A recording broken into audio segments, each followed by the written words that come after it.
Paltrocast. How is your day going aside from doing press where you answer the same questions over and over and over again? Hi, great. It's going great, actually. Been working a lot, but yeah, it's always fun to talk about King on screen. Well, I'm glad to hear that, and congratulations on this new film. We're big Stephen King fans in this household, so it's great Oh, to see a documentary about something we're very interested in. Now, how long did it take you from coming up with the idea for the documentary to finishing it? wow, it was an adventure that lasts 3 years, I guess, because I got the idea at the end of 2019 and we finished the film in 2022. So it was, yeah, it was amazing to work on a project for so long. And we had a lot of challenges with COVID and so we had to face those challenges, but at the end we are so happy to be able to release the film. Now, when I watch a documentary, I don't just watch what's on screen. I think about, hey, this was hard to make because of this. You know, like sometimes studios or record companies or estates don't want this made, so they kind of block it. In this case, did you have a difficult time licensing some of the content related to Stephen?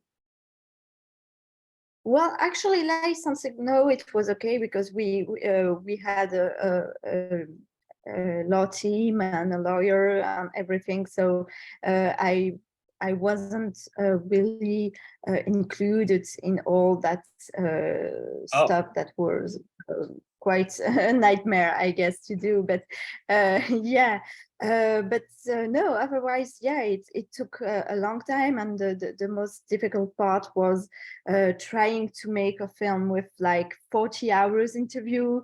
It's always a challenge when you have so many people talking, to find the path between all of those great directors. So that was the main challenge that I had to face as a director. and of those 40 hours, so many of those hours are with A-list talent, with important filmmakers, producers, directors, writers, etc. Do you remember the first interview that you recorded for this one? The first interview, actually, I had to do it remotely because because of COVID, actually, and it was with Vincenzo Natali, and I think it was on the 5th November of Wow. 2020, and it was like amazing at that time because there was all it was, I think, just a little bit before the American election, something like that. And it was so interesting, being able to talk to Vincenzo Natali about the project and hearing all he has to say. And yeah, it was quite challenging, because making this kind of interview through Zoom, it was like facing a lot of audio troubles and things like that. But at the end, yeah, it was so great to be able to meet him, and he put us in touch with Josh Boone. So it was a great, and all those directors are really great people now. Right. Well, a lot of legendary people in entertainment, their work is very concentrated to these 10 years. So for example, if you're doing a documentary about the Beatles, they broke up in 1970. Sure, there were solo projects, but they broke up in 1970. In the case of Stephen King, since you started the documentary, he had what, 3 new television shows, bunch more books, a bunch more things that he produced that were remade and rebooted. Was that ever a fear of yours that, oh, wow, we're going to be outdated by the time this comes out? Well, it's something that we discussed a lot, for sure. And that's why I didn't want the documentary to be like an encyclopedia of all the adaptations that were made.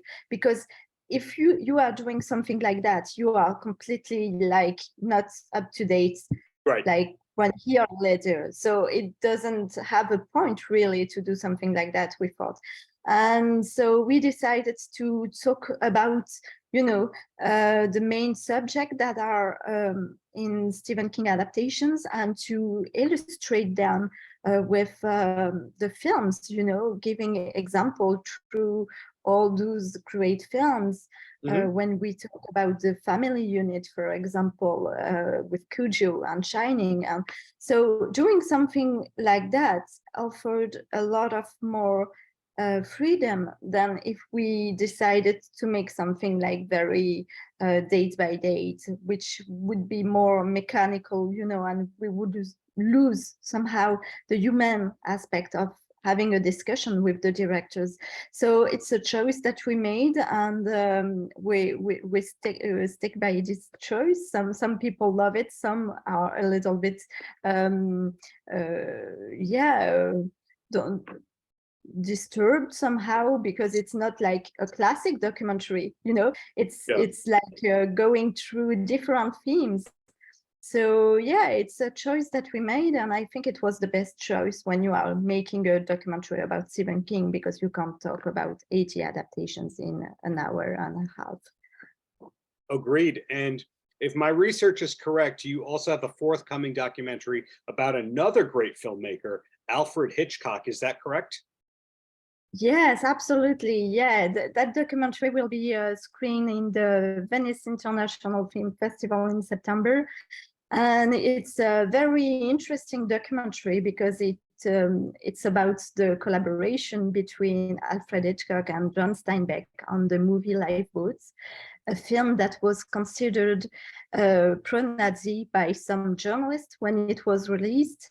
So there are a lot of things to say about that film and about the behind the scene somehow of the making of that film, and how it has such a great impact, on a political scale. And somehow it was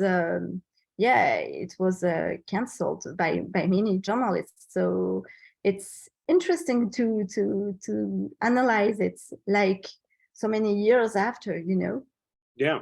And before you found success as a filmmaker, you were an actress. Do you still have aspirations to act? Well, actually, I've been a lot of very busy with my career as a filmmaker, so that's why I didn't went with the acting again for some time. But yeah, I will probably act again, but not for now. I'm very happy with all this project that I have on my plate, and I'm writing as well. So I'm very. I have plenty of things to do. So. But yeah, perhaps one day, for sure, something that I like. And what has been the feedback from Stephen King's team about this documentary? I ask that because some people don't like to see anything that's written about them, produced about them, and then other people, their homes are a museum to their career. I get the vibe that Stephen King is just very modest.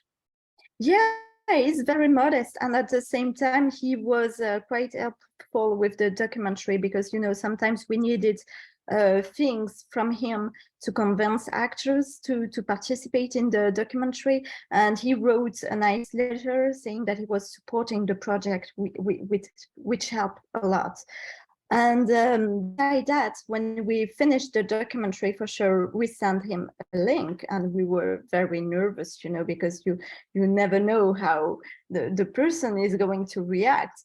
And like less than a few days later, we've got this email, and he said he really loved it. So we were like, okay, well, okay, we were so relieved, because you don't want to make a documentary about someone and talking about his career and about the adaptations that were made of his work, and the person would hate it. It would have been like something very stressful. So we were really relieved that he really loved the film. So yeah. Well, my last question before I let you go, one of the stereotypes about the European film market is that the alternate titles of American hit movies are just usually mistranslated or very funny. The Stephen King movies that came out in Belgium, Did they have the same titles? Was it called It, or was it called something very silly and mistranslated? Whereas, in other words, were his movies correctly or titled the same way as they were in the States? Well, I think most of them are when I'm thinking about it. Pet Cemetery was Pet Cemetery, I think, in France and Belgium. And yeah, I think most of them, except for sorry, 1408. Well, where in Belgium, actually, it's room 1408, but you know, it's like a little bit the same. And yeah, another one that is really strange. It's Shawshank Redemption. Actually, in Belgium and in France, it's called Les Évadés, which is like very different, and it spoils a little bit the movie because it means that they escaped, you know. Yeah. So somehow it's yeah, it's a bit of a shame, but other than that, I think that the titles are pretty much the same. Yeah. It's usually the Japanese titles that are the funniest ones of all of them, because they're usually, it's a spoiler or something you don't understand. But I'm glad to hear that Belgium was always great to Stephen King, and congratulations again on this documentary. I'm looking forward to your Hitchcock documentary, and everything's to come from you in the near future. Great, thank you so much. It was nice to talk to you. Paltrocast.